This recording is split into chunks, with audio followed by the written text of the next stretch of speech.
Lesson 8.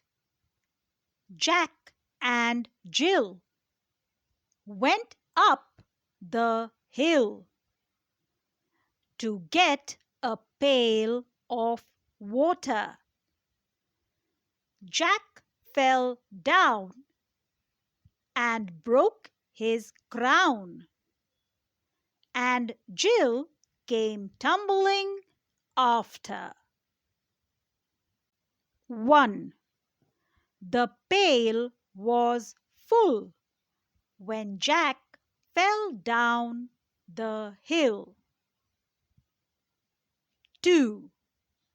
Jack had to pull the pail up from the well. They ran down the hill.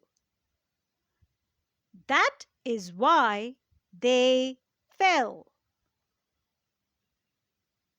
3. Jill was sad when Jack had a fall. 4.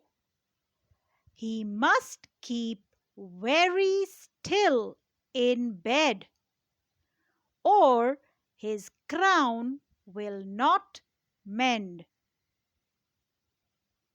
5. Jill is small, but Jack is tall.